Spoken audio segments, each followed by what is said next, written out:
Recording. All right. Well, welcome to the Anatole Community Governmental Affairs Committee visitation with our state representative, Robert Dawson. Mike, welcome the crowd. Well, welcome everyone. The crowd of three. We thank you so much for your time tonight, Representative Dawson. We really do appreciate this, and we appreciate the hard work that you do for us here in the city of South Fulton. Thank you. So you're going to give us a little bit of your background, State Rep. What got you into politics? Prepared you for it? What do you do besides State Rep? And your experience this session. This is your first session, correct? Second session, first term. So I'm a true freshman legislator. It's my second year. Second year. In my first term, we go in 2-year terms. Right. The General Assembly operates on a 2-year biennial basis. Right. Legislation wraps around 2 years. So we are down here in District 2, South Fulton, off Enon Road. And it's a pleasure to be able to offer myself for service outside of here. I do cybersecurity, IT. I'm an IT professional. Also, the family runs a construction business, so I do that too.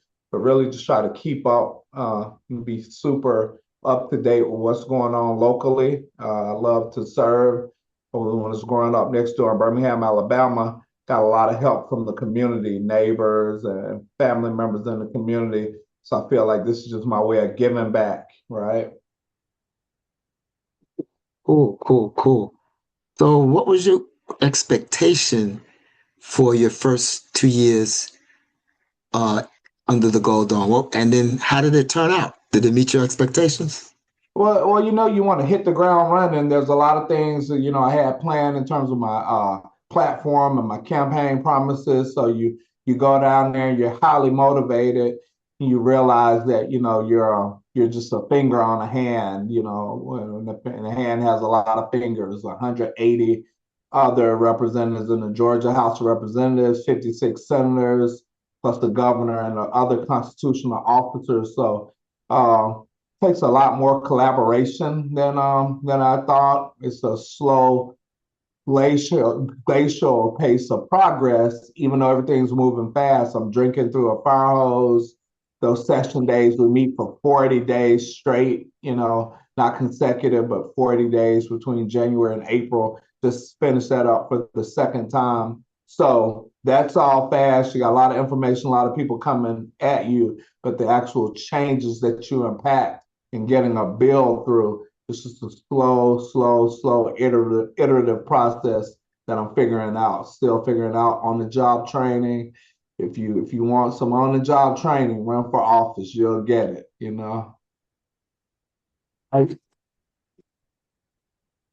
Did being a freshman have an impact on what you could get done? Yes and no. Unfortunately, as a Democratic freshman, there's sort of a hazing process with the Republican majority. They really don't tee us up to pass any legislation as a freshman, but I have passed several co-sponsored bills, had some really big wins last year, some iterative good wins this year that I can't wait for us to talk about. Well, why don't we get into that? All right. Okay, you want me to go? Yeah. Well, Yeah. Talk about the bills that. But I know there's bills that you try to stop also that are not good. Yeah, playing defense is a part of it, but when we go down here, when we come down to the Capitol, we have one job, and our one job is to pass the budget. Okay. So we got that done. I got a copy of it. When I see you guys, I'll bring some copies of this.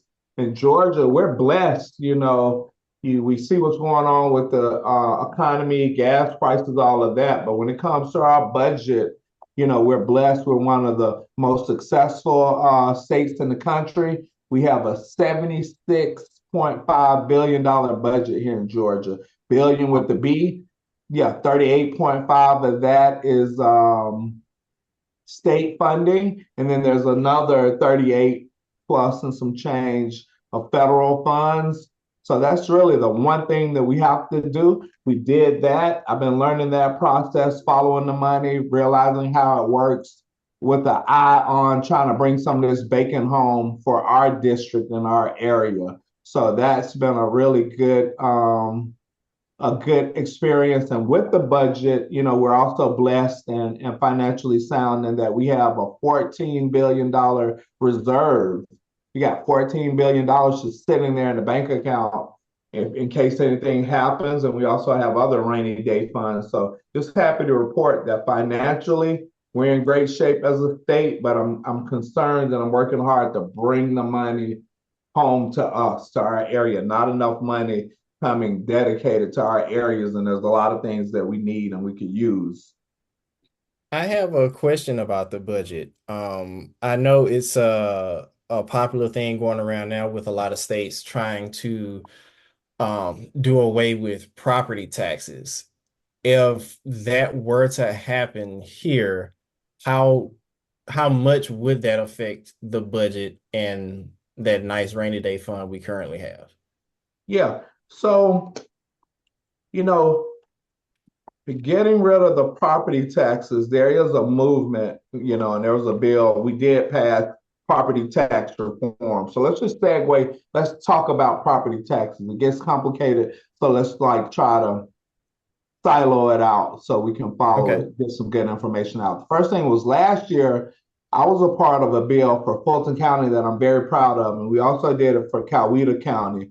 We passed a senior property tax exemption, homestead property tax exemption. So now it's law, went to the governor's office, it passed, he signed. So here's the situation in Fulton County now. When you hit 65, you get a 25% reduction in your property taxes, which means a lot. And then when you hit 70, you get a 50% reduction. That's the law. We passed that last year. I'm proud of it, even though a lot of people, didn't like it. But in as much as we're in this wealthy condition, I think it's important that we give some of that back to our homeowners. Now, this year, you had all these tax initiatives coming from the majority party, the Republicans, and there's this new philosophy of, hey, let's get rid of property taxes, right? And philosophically, it sounds pretty good. Why should I rent my land for the rest of my life? If I buy the house, pay the mortgage out, I'm still paying property taxes. But we know that goes to crucial functions in the community, schools being the name one, the general fund, different things, sanitation, streets and roads. So there was an attempt by the Republicans of the first bill, first time it came out, I voted against it. Property tax reform, where they would just get rid of all property taxes. It was onerous. Chattahoochee Hills, South Fulton, I heard from all the leadership, they didn't want it. It cost me a lot, really, being a freshman. The speaker was depending on me to vote for that, but I just couldn't in good conscience vote on that first version. Now, as the session went on, they came up with the version of property tax reform that we'll talk about that I thought was good for South Fulton and good for our area. And it was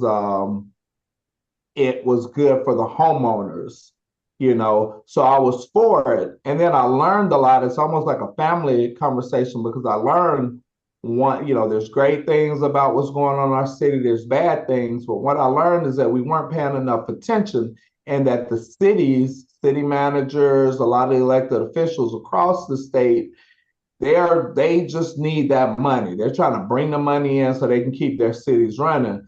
But I love them. I defend them. But I took the position of, some of my neighbors, Miss Maddie, right here in my neighborhood. She's a senior. She's disabled. She's going through a cancer battle. She needs property tax reform. It's really breaking her budget. So finally, the Republicans came up with a draft property tax reform that I could live with. Complicated issue. I think we're going to need a big town hall for this in the city to talk about it. But this one that passed was pretty harmless. Does a few things. If a city is going to raise property taxes, they have to send out a letter, a postcard to every citizen in the district, in that county, or in that city. I like that. Communication. Hey, I work for you guys. I'm your representative, So if I can make a city notify you of a change, I think that's a good idea. They also cap the amount in any one year that property taxes can rise, because over the last few years, they've risen over 40%, which is way more than the rate of inflation. Homeowners are getting taxed. So if you can only raise property taxes now if the governor signs this 3% or whatever the rate of inflation is. And then it also gave full exemption to 100% disabled veterans. So it's just that, the Republicans, they put a lot on this property tax issue. They had to pass something. They passed something that I think is good for the consumer, good for the homeowners. Maybe some Democrats disagree. So funny thing about it, we're predominantly Democrat in this area, but you have tiers of the Democratic Party. Some things that the state Democratic Party wants, the county Democratic parties don't want. And then I'm a member of a Democratic caucus in the House of Representatives, which is different than the views of my Democrats in South Fulton. So this is where I really have to put on my thinking hat. You guys know, you go through it and really just be a judge of what do I think, what's best for the majority of my district. You have to make some hard decisions. About the second time and the third time they brought property taxes, I voted for it. But then a funny story, and this is a political story, at the end, I ended up voting against it because there was all this political play between the House and the Senate, and they really dominated us. The Senate dominated the House. They sent us over a bill at the last minute that I didn't have enough time to read. I didn't know what was in it. This was literally midnight on the last day of session. So out of caution, I just voted no because I didn't know what was in it. But it's a philosophical conversation that we're gonna keep hearing about. We got to figure out what we want as citizens for property taxes. Sorry about the long-winded explanation. There's even more to it, but I'll say this too. To replace those lost revenues and property taxes, they give you the option of special local option sales taxes, floating taxes, e-SPLOST. And it's the reason I voted against the first one. I have a master's in finance and accounting. It couldn't make sense to me, let alone me come to a neighborhood association, try to make it make sense to y'all. Didn't make sense for Fulton County. I voted no, but I do think we need a town hall or a round table or something so we can really unpack this. Because as you see, that was just a long answer. No, it's a complicated issue. It's quite complicated, and the fact that they tried to spring it on you at the last minute so you didn't have time to read it. Yeah. That's a lot of shucking and jiving, I guess you can say, on that end, on their Can't end. take politics out of politics. I know that much. Yeah. Gotcha. I know they were talking about eliminating the state income tax. Some of that was coming from folks who were running for higher office, and they were trying to campaign, I assume. But did that get any teeth, or did that? Yeah. So when you look at states like Florida and Tennessee and Texas, they don't have state income taxes. So, you get your paycheck, you made $1,000 that week. A lot of places, they're taking out, of course, you got to take out the Fed, Social Security, FICA, all that. Georgia also takes out part that goes to the state. They want to get rid of that state part of the income tax. That didn't pass. But one thing that we did do, two things that we did that I like in this area, again, it's a split. Some Democrats like this, some Democrats don't like it. I like it because my mentality, I just told you, this budget came out, we didn't get enough. Based on what we're paying in, we didn't get enough back to our area. We got $15 million, $14 million just standing there. So two things that we did that I supported. One is that we did $1 billion income tax rebate. It's going to happen this year again. It happened last year. if y'all remembered it. If you're Mm-hmm. married, filing jointly, you got a $500 check on the way. If Mm-hmm. you're single, filing single or head of household, you got a $250 check in the way. Mm-hmm. So we took from that 15 billion, took $1 billion of that, it came down to 14 billion, and we're saying, hey, we're doing well, let's give this back to the citizens. I was for it, you know. I think almost everybody was for that one. Now, Mm-hmm. one thing when it comes to income tax is that people weren't, a lot of Democrats weren't with, but I was with. We also lowered the income tax rate, right? We were at Mm-hmm. like 5.139. That part, you know, you get $1,000 check that week, about 50 bucks and some change, 51 bucks goes to the state.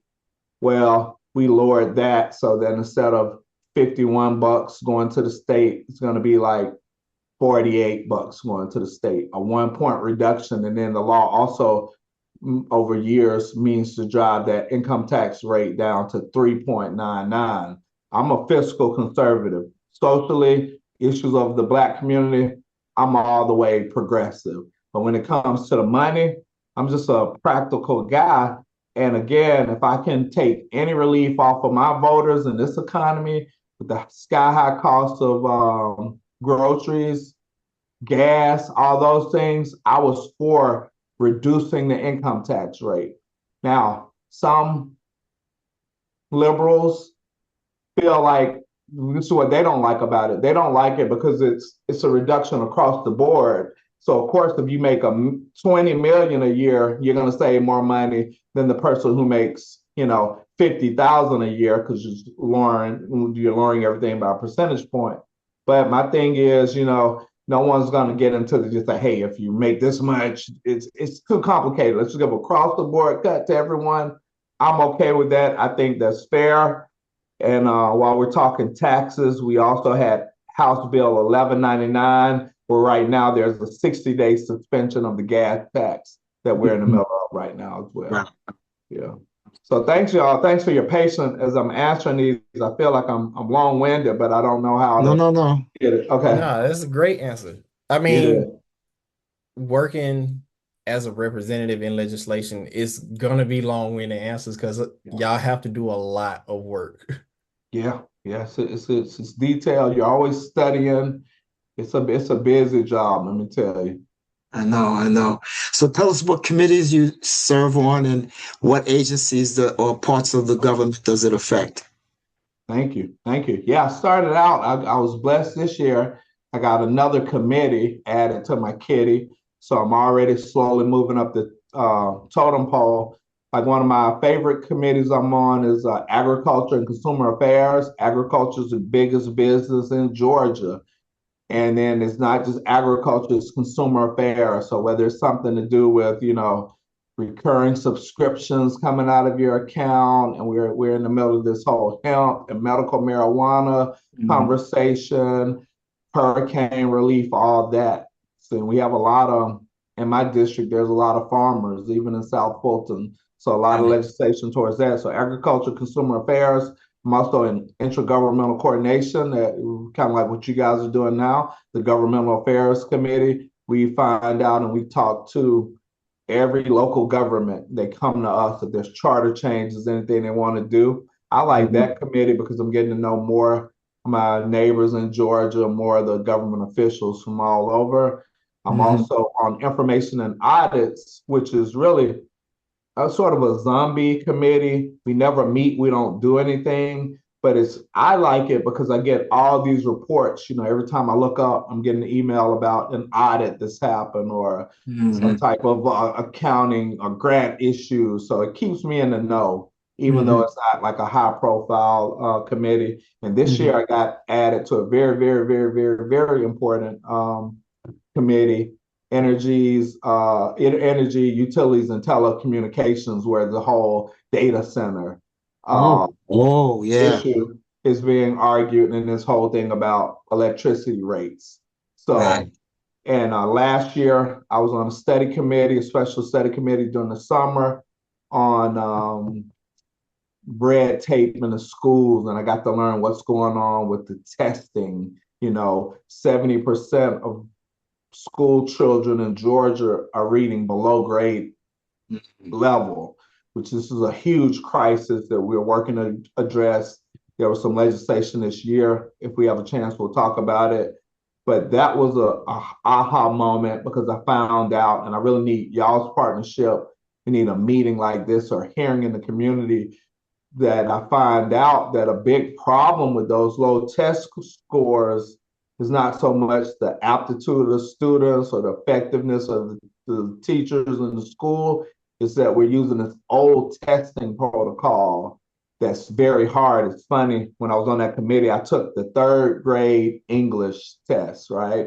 And English is my thing. I know everything about it. Onomatopoeia, Schenectady, whatever you want to talk about, about past participles, adverbs, the whole thing. English is my thing. But I sit down and take this third grade test on a little screen with a little mouse, and it was frustrating. It's pretty strenuous. I chuckled, and midway through it, they're throwing in geometry problems.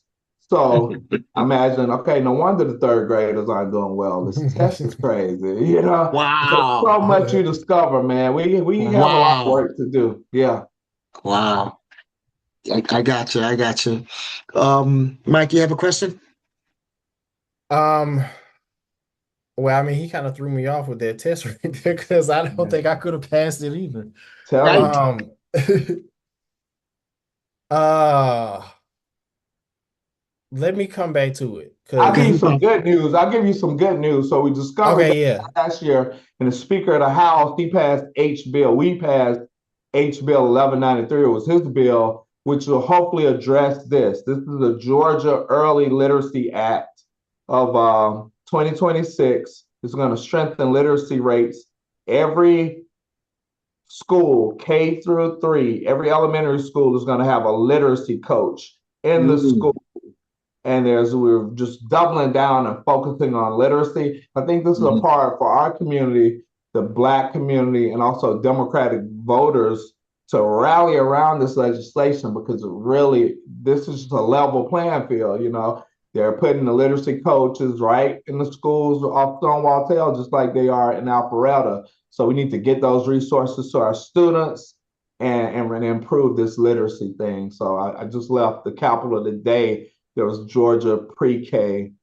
All those organizations were there and focusing on making a difference. There was a press conference. So I think we can really advance the community if we double down on literacy. It's a big, big issue. I agree. I agree. Absolutely. I I think remember COVID. my question. Go ahead. Before I forget. So you mentioned how you all hear cases in regards to city charters and such. And I know that's a pretty big thing down here in the city of South Fulton. It's a sticking point for a lot of people. Have you heard anything in the state house regarding that for this city? And Yeah. where do you think, or do you think there will be any changes of movement on that? So at the beginning of every session, we get these legislative asks. Like Fulton County sent me one, hey, here's my wish list, East Point, everything in my overlay, City of Atlanta, and City of South Fulton came with 9 requests from the legislature this year. One of them was a charter tweak, just clarifying the language of, who's the chief executive of the city of South Fulton. Is it the mayor or is it the city manager? Who's the CEO? So they asked us to touch that up this year, but nothing to do with me. I'm a member of the caucus, the South Fulton caucus, and based on just politics, I'll say, none of those things were acted upon that the city asked for. Well, mine. Yeah, nothing. They didn't move on anything. Well, did it require legislation or was it administrative? Some of it required legislation, but it comes to that South Fulton caucus. Every representative and senator who has a part of South Fulton, you get to vote on if we're gonna move forward with this or not. Yeah, and they for whatever reason didn't want to move forward. A lot of it I wanted to move forward on. It was one that they had on the list. They took off the list, and I ended up that was my main thing that I worked on this session, because South Fulton's my thing. I'm blessed that when you talk about all state representatives and all state senators, I have a larger portion of South Fulton than anyone. So, and I live here as home. So, I'm hyper vigilant about anything that having to do with South Fulton. Yeah, gotcha. Local agenda. I got you. Yeah. I was just wondering. You mentioned the budget briefly. Um, a lot of that money is federal. Do you see us having problems going into this next cycle on the federal budget to receive those kind of dollars that you talked about? Yeah, absolutely. And I wrote an op-ed earlier in the year. Was it earlier this year or late last year? About the effects of the big, beautiful bill on the Georgia budget. A lot of times things were being backfilled. We had the federal government to really depend upon there, but now there's so many cuts.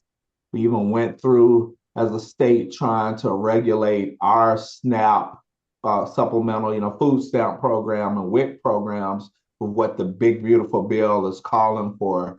So definitely the days of routine backfilling and having that safety net of the federal government not there anymore. But Governor Kemp, to his credit, he's been a good fiscal guardian. I think he's also just been blessed and lucky with the economic circumstances that we're strong, but we gotta be smart. Not only the state, but South Fulton, the city of South Fulton has to be really smart, because if they get rid of those property taxes, we have to up our game on development. Both our development authorities, we gotta bring it in like we know what we're doing. We need commercial corridors, retail corridors. So because of the headwinds that are happening in the federal government, we have to do a lot as a state, and then as a city, some of the things that's going on in the state to make sure that this economic prosperity continues. One story that I've been bravely telling about city of South Fulton, it won't be like this long, but this year we have the third largest budget of any state and any city in the state of Georgia, the city of South Fulton. That's how big we are. You got Atlanta, you got Savannah, you got us. We even edged out Marietta this year. Wow. And of course, there's other cities in North Fulton independently. They don't have the budget that we have. And then, of course, some of these other cities, Macon Bibb is a consolidated government. Yeah, we're not. Same thing with Athens, Clark, right? Right. So I've told that story and really caught everyone's attention so that I can demand more money in the budget. And I have made, people realize, hey, we're a big deal. We're blessed. Almost a $500 million budget as a startup city. We started, 9 years ago with just 47 million. And here we are today with right at 470 million. So 10x in that short amount of time. Now we'll go down from third to like fourth or fifth next year, because 100 million of that, or 92 million, is the bond issues that we're doing to build police and fire headquarters. But no matter what, we are a big deal, and we're not recognizing ourselves to be the big deal that we are, and we're not getting the respect that we deserve to get. It's a big story, so let's tell it. Was there any other legislation before we get to the HOA bill? Anything else you wanted to talk about? Mike, were you going to say something? Yeah, I had a question because you mentioned corridors, and it just made me think about when you were at the Cliftondale meeting. You brought up that you were working on GDOT to get improvements for Campbellton Road. Did you make any progress with that? Yeah, we got an update on that. Now, this is Campbellton Road coming from like 166 all the way up to like County Line, that part. But now we are working to bring it all the way up into District 2 in your part of Campbellton Road. But yeah, a lot of what I think the exact figure fails me. I want to say 19 million in improvement already. We got things that we're fighting for South Fulton Parkway, some improvements, and we are gonna tell that budget issue and start demanding, better lights, better signage, more work on the road. So, and then our local representatives, our city council people are great and active with GDOT. So that's something on this off season. We'll get the plan together with exactly what we want to do with that Campbellton Road corridor, bring some of that development on up there, but it's coming. It's coming. All right. Yeah, we need to Thank get you. it widened. We need to get it widened. Okay. All right. That's the big issue because All right. that node, Fulton Industrial and Campbellton and Cascade Palmetto, there's three corners there that one of them is being developed, but the other two are also going to be developed. So that intersection right there, and then of course, the completion of a couple of the subdivisions right in that area are going to have a big impact on traffic. So, yeah, that's the big issue I think, Mike, we're talking about, right? Yeah, Okay, the cool. intersection definitely for sure needs to be improved. Okay. Yeah, Because I let's feel get a like follow-up that meeting. intersection is the bottleneck for Let's sure. have a follow-up meeting and then even get a meeting on the schedule with GDOT and our representative, our commissioner for GDOT, Doug Stoner. Let's make that an action item coming out of here. Let's just go ahead and put it on the calendar, let them hear from y'all, let them hear from me, see if we can get some stuff going.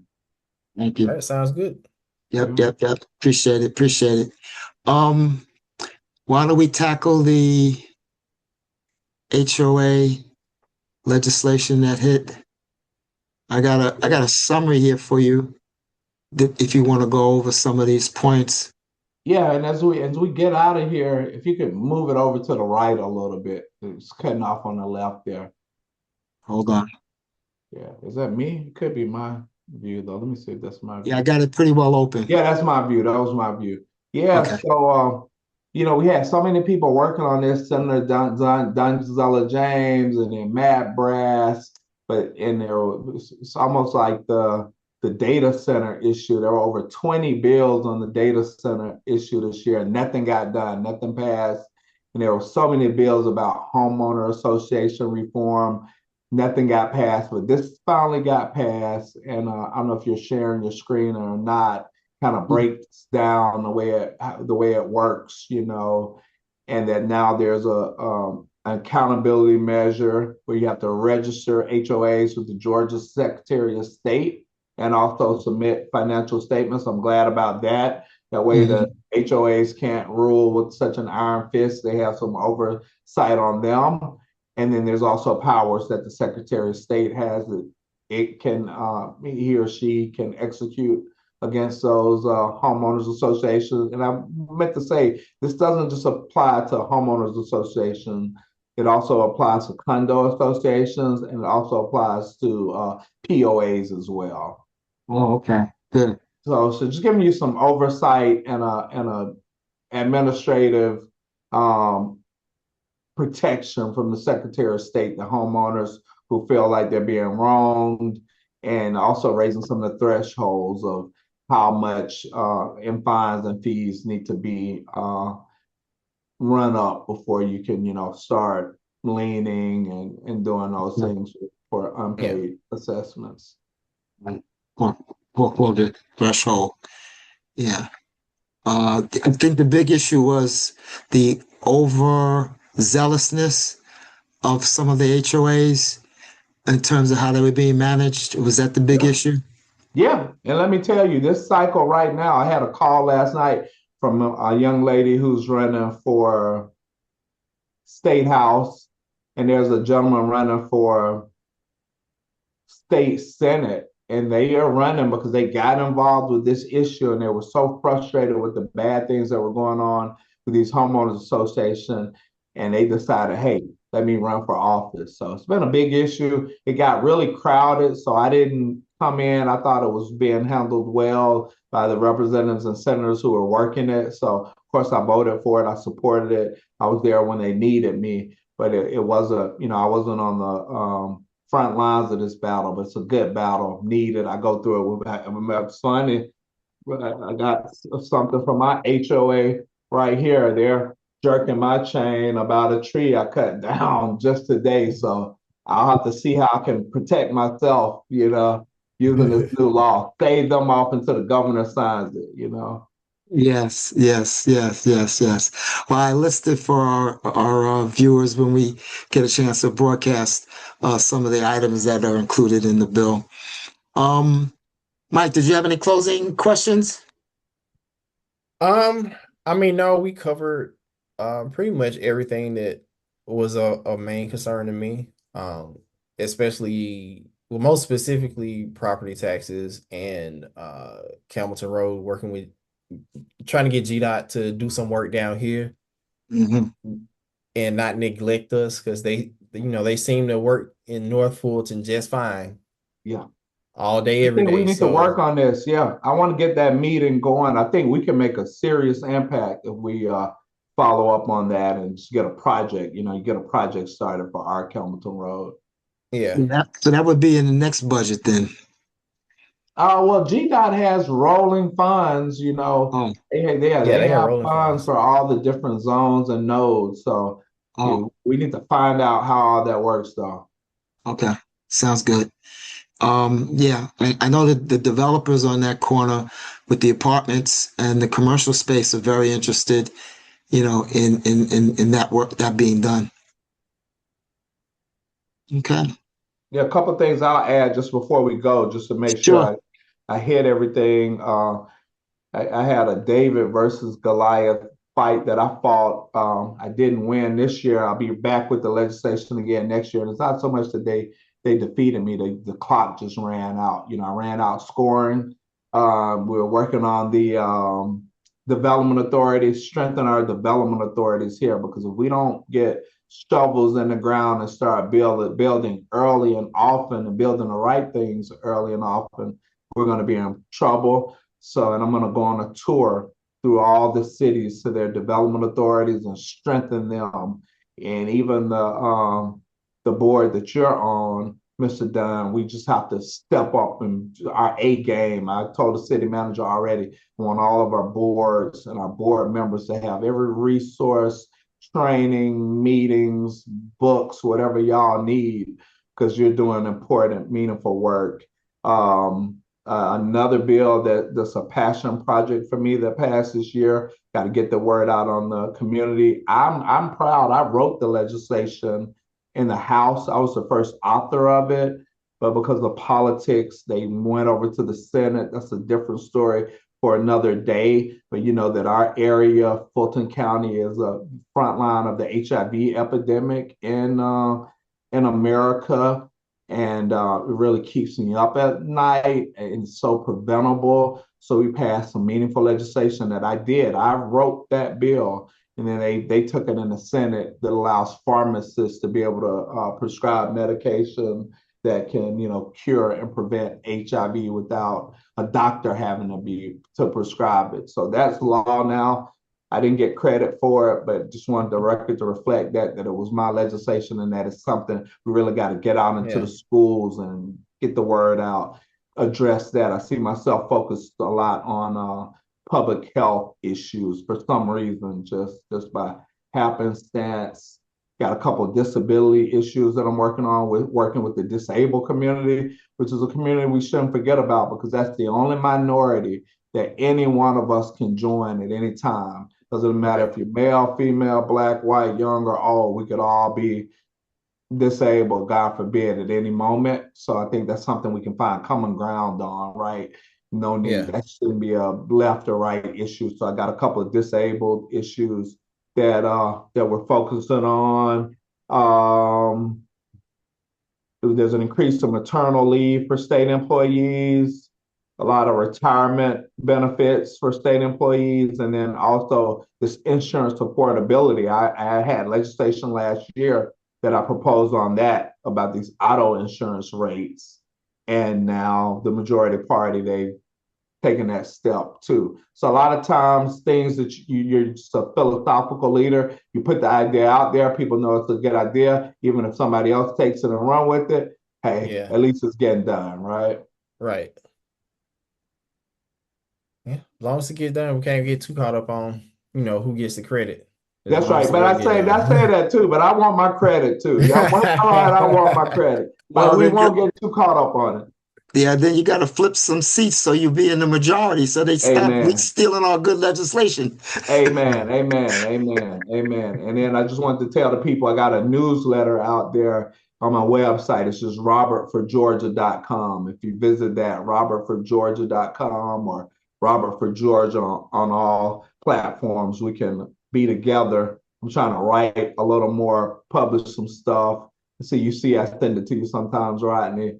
So I think that's one thing we're going to have to just so much information. I could spend the rest of this year on a weekly basis putting out what happened so far in this session to bring everybody up to speed. So I'm trying to up my game in that department as well. Excellent, excellent, excellent. Well, as you head into November, you have an opponent, but you'll be on the ballot this November for another 2 years, correct? Yep. I'm running Well, in actually, you'll be on the ballot in May, but you don't have May. you don't have a Democratic opponent, no primary. No But people can still Democratic go and primary. vote. They can still Yeah. vote for you. You'll Yeah, be on that's the right. ballot. Yeah. Okay. Yeah. Yeah. In May, and then in November, I tell people, hey, the Republicans hated my voting record so bad. They got a guy running against me. They got a Republican running against me. So we're gonna fight that battle, and hopefully we'll be back. Do it again, session number 3 in January. Well, as you go into your third year in the biannual session, there's one issue that I'd like for you to tackle. Actually, you could probably talk about it now before the year is out. Doesn't require legislation at all. But the governor, as you talk about bills being passed, but they don't have you are not the lead on it because somebody Republican took the lead on it. Well, that happened to Roger Bruce bill for a supply diversity program, and the last year that the governor ran 4 years ago, he got the bill passed and hired a young lady to run that unit out of his office. So what I think a lot of the minority business people, of which I'm one, are concerned about is a report. What's been the progress? Can they give you a report of the amount of spend with women and minority-owned businesses? And if they can't, then maybe we need to do a disparity study to next year in the budget to determine where the disparities are. But I don't think there's a real staff. I think there's only one person. I don't know what they've done in 4 years, and I don't, there's some changeover in legislators, so I don't think anybody picked it up. But you can talk to Roger about it, former state rep Roger Bruce. Okay. But they did pass a bill that the governor supported. They hired someone to be in charge of that in his office, and there's been no reporting on it in 4 years. All right, I'll look into that for sure. Look into it. Yep. The idea was to increase contracting with, minority and women-owned businesses. Yeah, like prime example. We just built a $300 million new office building that we're going to be moving into once we win re-election and remodel the whole Capitol. $300 million. I wonder how much of that went to minority and local vendors. That's a great question. Good question. Yep. I don't know the young lady's name, but I'm sure you can find out. Yeah, I'll find out. I'll get in touch with one of his liaisons. Yeah. Yep. And they can tell you. Well, yeah, and I just want to say, wait 1 second. I want to thank y'all. And even though, this feels like a mighty crowd now with technology and also or it feels like a small crowd that we have here, but it's a mighty crowd because then when you talk about doing the hard work of civic engagement, you only need 1, 2, or 3, and you can get the word out. So you guys are getting the word out. And so thank y'all for doing this and hosting me. It's time well spent for me, believe that. Good, good, good. What we're Indeed, gonna do is indeed. we're gonna get the recording out to the members so they can watch it at their leisure. Well, thank you for giving us your time. I know how busy you Thank are. you for real. Yeah. Thanks, guys. Yeah, let's follow up with G Dot. We'll do that in the morning and get a meeting together. Okay. Okay. All Sounds right. like a plan. Thank y'all very much. All All right, right. you're welcome. All right. Be well. All right, Thank good you. night. Good All night. right. Good All right, night. good night.